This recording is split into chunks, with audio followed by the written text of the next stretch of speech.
आरबीआयची स्वायत्तता टिकेल असं वाटतंय? कशाची? आरबीआयची स्वायत्तता टिकून राहील असं वाटतंय?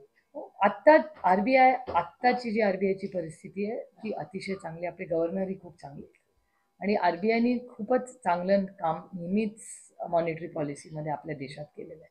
पण आपली आर्थिक परिस्थिती काय आहे आणि आरबीआयची जी पॉलिसी आहे त्याच्यात अंतर आहे, कारण का ते मॉनिटरी पॉलिसी आहे, त्यामुळे त्यांचं धोरण ठरवायचं असतं. पण बाकीचे जे नियम असतात, म्हणजे आता जीएसटीचा जो उत्सव आपण मनवतो, हा उत्सव आहे, पण हा निर्णय जर 5च वर्षापूर्वी घेतला असता तर उत्सवाची गरजच नव्हती ना यार. कारण काय, हे जे उत्सव आपण साजरा करतोय सगळे, हा उत्सव हा निर्णय चुकीचा आहे हे 5 वर्ष चिदंबरम साहेब म्हणतायत की या 5 स्लॅब्स करू नका, गरज नाही. आणि जीएसटी विजय केळकर साहेबांनी जेव्हा जीएसटी आणली, मनमोहन सिंग साहेब आणि त्यांनी मिळून, आणि चिदंबरम साहेब तेव्हा होते अर्थमंत्री, काय होतं, one tax one nation one tax. आपल्याला आठवत असेल तेव्हा आपणही होत आहोत. वन टॅक्स वन नेशन म्हणजे ब्रॅकेट एकच असली पाहिजे. म्हणजे सिंगापूर सारख्या ठिकाणी कशी 3% फ्लॅट सगळीकडे, तसंच व्हायला पाहिजे ना. इथे 5 आणि 18 आणि 16, आणि तुम्हाला आठवत असेल ते पॉपकॉर्न आणि सॉल्टेड पॉपकॉर्न आणि काय काय काय काय होतं, ते किती कन्फ्युजिंग होतं. त्याच्यामुळे स्ट्रीमलाईन करणं, आणि जेव्हा जीएसटी लॉन्च झालं तेव्हाच हे करायला पाहिजे होतं. हे 5 स्लॅब्स बसतच नाही जीएसटी.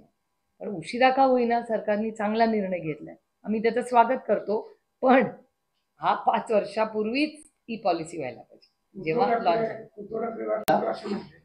सरासर म्हणतो माझ्या आमदार की आमदारांना 2 कोटी निधी मिळतो, मला 20 कोटी मुख्यमंत्री एक तर आमदारांना निधी मिळतोय नाही मिळतो याच्यावर नाराजी असते. ही 20 कोटी आमदार नसताना मला मिळतो असं उघड बोलतात, त्याचा अर्थ काय आहे? त्याचं काहीतरी स्पष्टीकरण दिलंय त्यांनी आज काहीतरी आलंय चॅनलवरच आलंय, काहीतरी स्पष्टीकरण दिलंय. दुर्दैव आहे की ह्या सगळ्या गोष्टी अशा या राज्यात होत आहेत.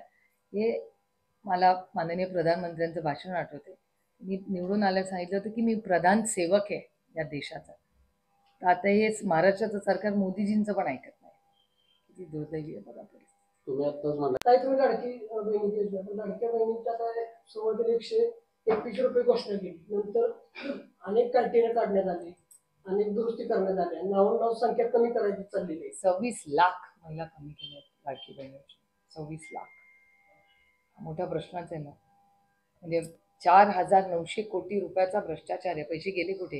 ते म्हणतात पुरुषांनी काढले. कुठल्या पुरुषांनी पैसे काढले? ज्या मोठा घोटाळा आहे, आरोप मी करत नाही, सरकारी डेटा आहे. हा माझा डेटा नाही आहे, सरकारचा डेटा. आता बंधन चालू झालेलं आहे, कशा आधारे तुम्ही त्याची काय माहिती घेतली? मी माहिती घेतली आहे. सरकारने उत्तर दिलं पाहिजे की काय कॅटेगरी लावून तुम्ही एक तर एनरोल केल्या कशा महिला, आणि जर केल्या तर मग त्यांना काढताय का? म्हणजे पहिल्यांदा जेव्हा सुरुवात केली तेव्हा सुरुवातच कशी झाली त्याची? हा प्रश्नाचं उत्तर सरकारला द्यावं लागेल. राज्यामध्ये आणि हे सरकारचे पैसे आहेत ना.